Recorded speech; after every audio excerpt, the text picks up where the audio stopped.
We are all going to die. One day our bodies will decay and there will be nothing left of us. Death will come to each of us. This episode is not about death though. It is about life. It is about the way that art breathes life into a community. But in a roundabout way, it is also about death. That death of a friendship, a partnership between two of Nelson's leading lights of history.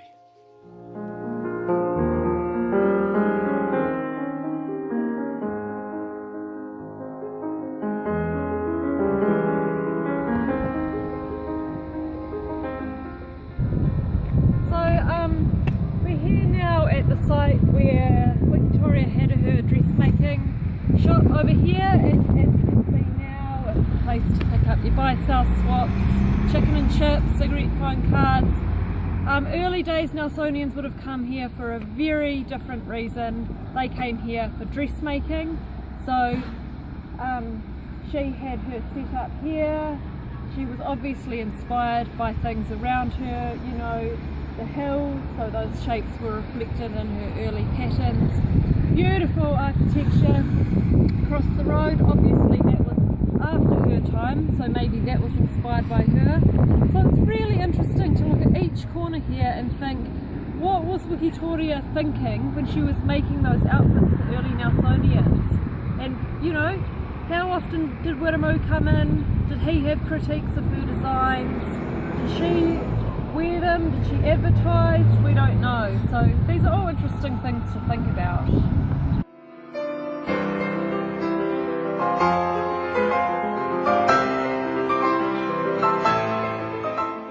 Here you see before you the birthplace of Wikitoria Kandice Kona.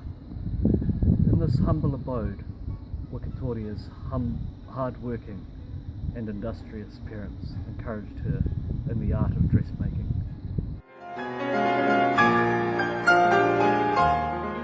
Her early life was turned into a feature-length movie in 1947 called For a Few Stitches.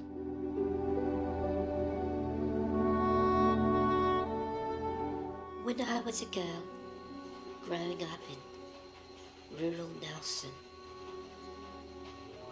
I used to dream of something better,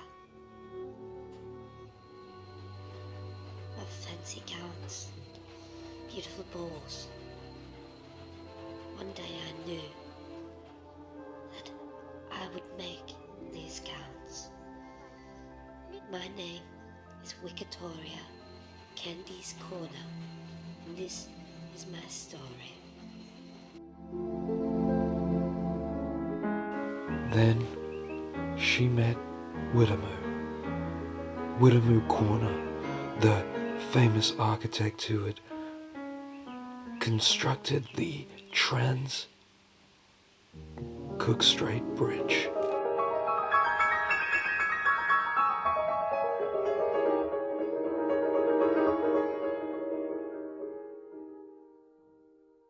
We don't know what a young Wiremu and Wikitoria saw in each other, but we are aware that it was a love match as opposed to the arranged marriages which were common practice at the time.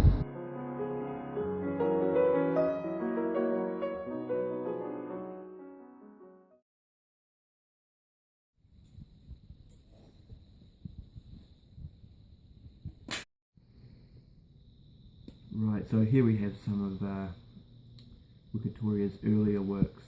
Some may say some of her finer works. You can see some beautiful embroidery down here. This is actually some very fine Egyptian cotton, maybe 800 to 850 thread count. It's quite difficult to tell, very hard to count, the threads are so small. Up here on the back, these buttons here, classic Wikitoria, these were carved from moa bones. You can see this one, a very shiny moa bone, that would have been possibly sternum.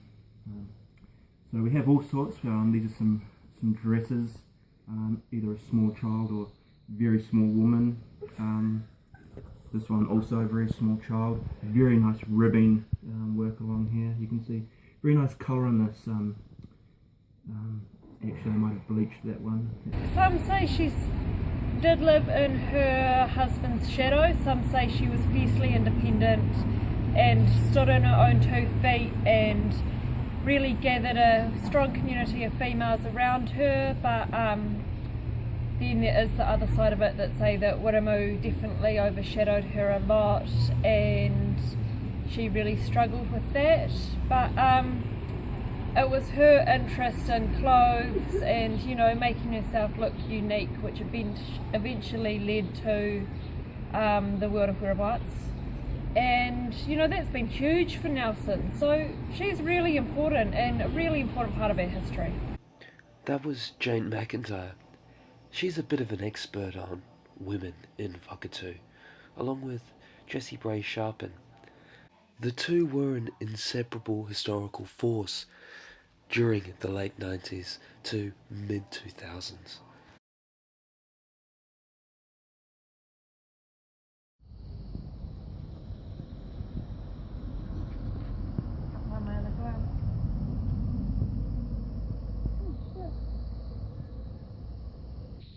Basically, if you ask me, Jane's just reducing Wikitoria to nothing but a puppet. She's putting her into these boxes, and frankly I can't stand it, but that's off the record. When Jane and Jessie, you know, when they were working together as a team, it was like they were made for each other. They just produced such amazing work. But after they had their falling out over Wikitoria, you know, it got really hard for all the young historians in Nelson. We all had to choose sides, and things have never really been the same.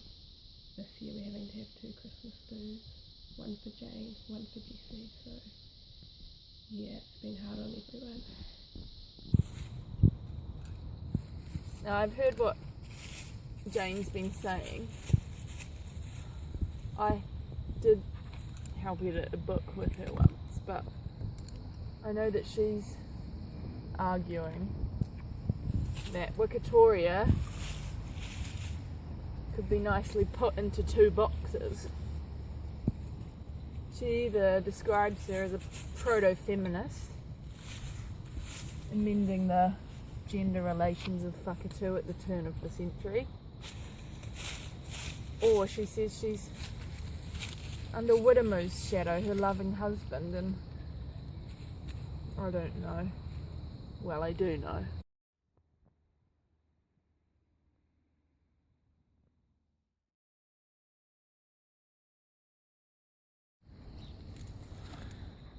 At the end of the day, we don't actually know that much about her. It's one thing that I can't stand about historians, even though I am one. They act like they're studying these people. We don't know these people. They're just putting their own issues and their own values. They're just putting them on these people and saying that's what they were like. Wikitoria, who is she really? We don't know. Stop pretending like we do. It is said that the Inuit have over 40 words for snow. In the English language, there are over 20 words for death. But there is not one word for the death of a friendship.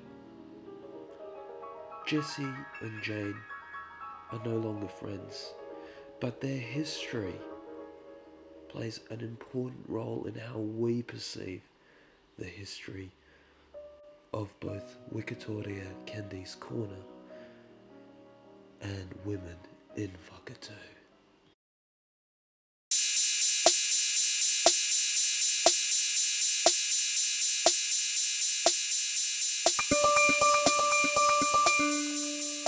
This program was made with the help of your broadcasting fee, so you can see more of New Zealand on air.